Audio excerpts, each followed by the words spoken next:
Olá, nós estamos no laccursos.com.br, eu sou o Rodrigo Belmonte. A gente vai conversar hoje sobre o artigo 5º, aula número 3 sobre o artigo 5º, direitos fundamentais, tudo sistematizado, né? Vamos lá? Olha só, hoje a gente vai falar sobre liberdade. Na aula passada a gente falou sobre a vida, hoje a gente fala sobre liberdade, um dos direitos mais importantes previstos na Constituição da República, em especial lá no artigo 5º. Vamos falar de direitos relacionados à proteção de liberdade, todos eles, né? É aqui no estudo sistematizado do laccursos.com.br. Então vamos lá, liberdade. O que a gente tem de interessante e de importante para falar sobre esse assunto hoje? Dentre os direitos fundamentais, destaca-se a inviolabilidade da proteção à liberdade. Assim como a vida, a proteção da liberdade é uma proteção relativa, né? Ou seja, comporta exceções.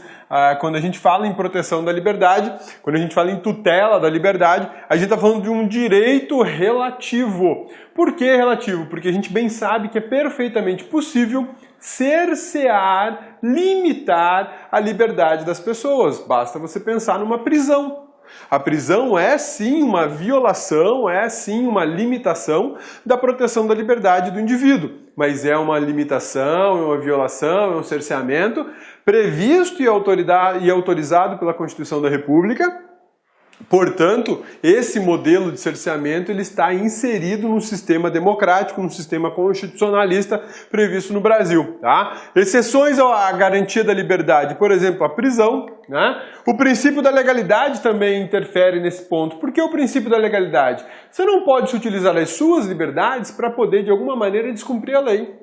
Você tem liberdade de pensamento, tem liberdade de expressão, mas a tua liberdade não pode contrariar dispositivo legal, muito menos dispositivo constitucional. Hoje cedo, quando eu vinha para Brasília, eu ouvi na rádio falando o seguinte, que movimentos populares de apoio ao governo federal vão iniciar neste final de semana e na semana seguinte bloqueio de estradas importantes no país como uma forma de protesto ao impeachment da atual presidente da República, a presidente Dilma. Isso tem a ver com liberdade? Vamos lá, o que você acha? Isso tem a ver com liberdade? Será que a gente está falando o bloqueio, olha só, bloqueio de uma BR, por exemplo. Bloqueio de uma BR, uma rodovia, né? Bloqueio de rodovias. Vamos colocar a rodovia que fica melhor, né? Bloqueio de rodovias. O bloqueio de rodovias, ele está vinculado ao direito de liberdade? Está vinculado ao direito de liberdade ou de tutela da liberdade? Esse é o ponto, né? Se a gente for pensar na liberdade aqui como liberdade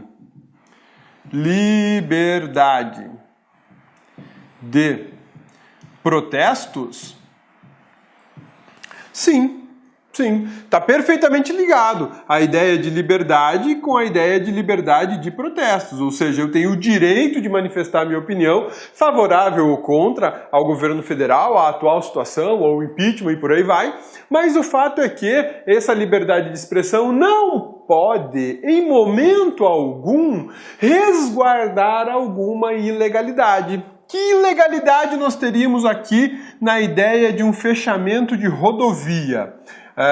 Vamos lá. Que ilegalidade que eu tenho aqui? Vamos pensar na rodovia.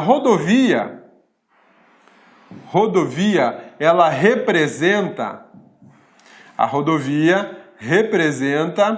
um serviço público.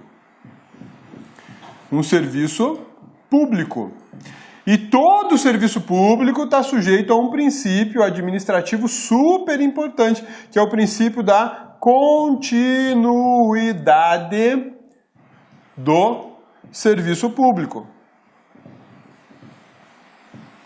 E aí eu te pergunto, será que eu posso, com um protesto sobre o argumento de exercício da liberdade de expressão, exercício da liberdade de manifestação, será que eu posso bloquear uma rodovia, interromper um serviço público? Complicado, né? À medida que você tem a liberdade de exercer seus direitos, em especial o direito de manifestação, esse seu direito de manifestação ele não pode, de forma alguma, limitar, por exemplo, a realização de um serviço público ou limitar o direito de ir e vir de outras pessoas, né? Porque aí você corre um risco enorme dessa liberdade se transformar numa ilegalidade, né? Aí você pode pensar o seguinte, pô, mas então eu nunca vou poder fazer um protesto com efeito, paralisando uma rodovia, porque afinal de contas eu vou estar interferindo na liberdade de locomoção de outras pessoas. Vejam só,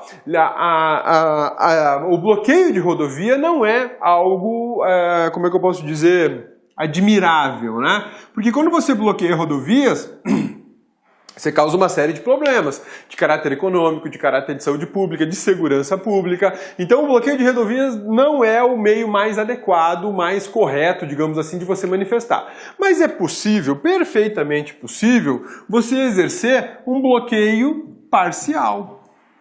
Sim, um bloqueio parcial. Se eu tenho duas pistas, por exemplo, libera uma.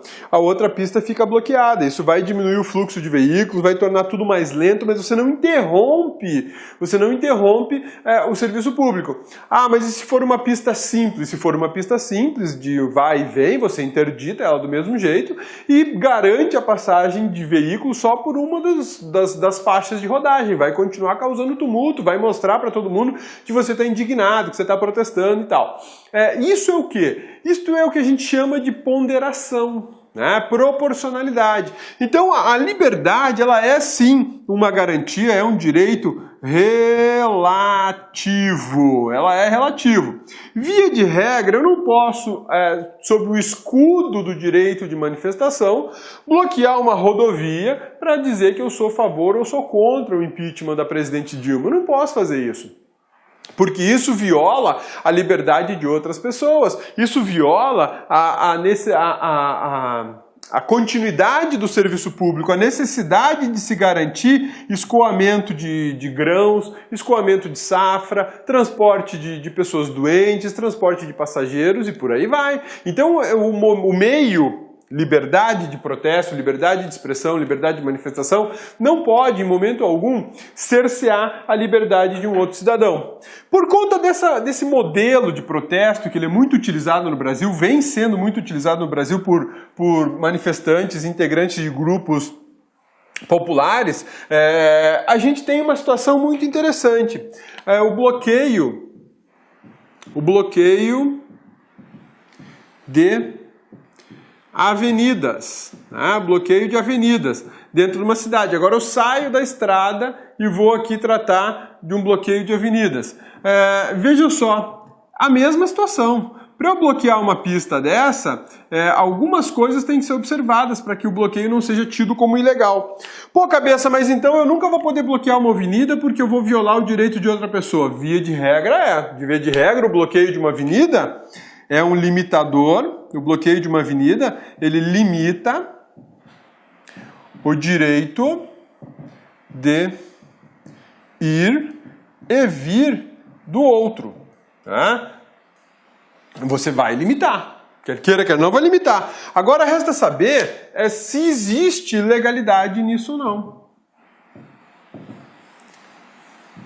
Porque a tua liberdade de protesto, a tua liberdade, por exemplo, de reunião, sim, porque é outro direito vinculado à liberdade, a tua liberdade de reunião, ela não pode, em momento algum, violar a legalidade. Ela não pode, em momento algum, gerar um constrangimento a outras pessoas ou um impedimento a outras pessoas. De repente você mora na rua em que vai acontecer lá o protesto e você não pode entrar na sua casa. Sim, não consegue entrar na sua casa porque a rua está bloqueada, como é que faz? Ou pior, aquela rua é uma rua que dá acesso a um hospital. E aí? Como é que faz para levar os doentes, as pessoas que estão passando mal até o hospital, se a rua está bloqueada por um movimento popular? Então, essa liberdade aqui ela é relativa. Né? Discute-se muito se, por exemplo, um decreto presidencial ou um decreto municipal, se eles podem limitar o texto constitucional. Se eles podem dizer, olha, sua reunião não vai acontecer aqui nessa via pública, a sua passeata, a sua manifestação não vai acontecer nessa via pública. Será que por um decreto eu posso proibir o exercício da liberdade de expressão, o exercício da liberdade de manifestação, o exercício da liberdade de reunião? Será que eu posso por um decreto limitar a Constituição da República? Interessante, né? Se a gente for pensar em serviços públicos, se a gente for pensar em administração pública, em gestão pública, é perfeitamente possível que eu me utilize de um decreto para simplesmente falar, olha, nesta avenida não vai ter manifestação alguma. Mas olha só, nesta avenida, nas demais vocês podem fazer, mas nesta aqui não vai dar para fazer. Por quê? Porque é acesso a escolas, acesso a hospitais, é acesso a bancos, porque é um bairro residencial, enfim, seja lá o motivo que for. Numa rodovia, vocês não podem fazer protesto na rodovia que liga São Paulo ao Rio de Janeiro, porque o fluxo de veículos é muito intenso, porque não tem alternativa para os veículos. Vocês podem fazer em outra rodovia, mas aqui não, né? Então esse tipo de situação só nos leva a confirmar que o direito de liberdade é um direito relativo, ele não é um direito absoluto, ele é um direito que sofre diversas limitações, até por um decreto, que é um ato bem inferior ao texto constitucional,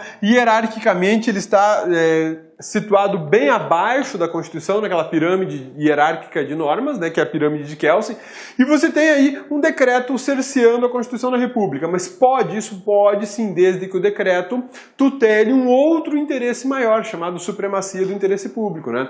Então se o decreto vem para tutelar um interesse maior que o da manifestação, maior que o da passeata, ele pode sim, ele só é um instrumento da defesa de um outro direito. Eu volto a fazer então a ponderação, a proporcionalidade, né? A proteção à liberdade garantida na Constituição, a proteção da liberdade garantida na Constituição, ela é um dos elementos mais importantes dos direitos humanos. Na verdade, alguns dizem que ela é a essência dos direitos humanos de primeira dimensão.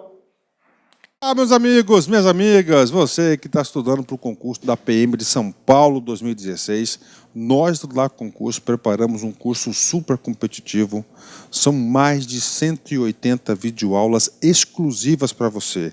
Atendemos 100% digital, temos uma ferramenta pedagógica muito bem sucedida chamada de Personal Coach. Aqui no Lá Concursos você vai estudar o restante dessa videoaula, que isso aqui é só uma pequena amostra do nosso conteúdo, e muito mais, material de PDF, Personal Coach, que eu estudo em regime de metas por apenas 10 mensalidades de R$25.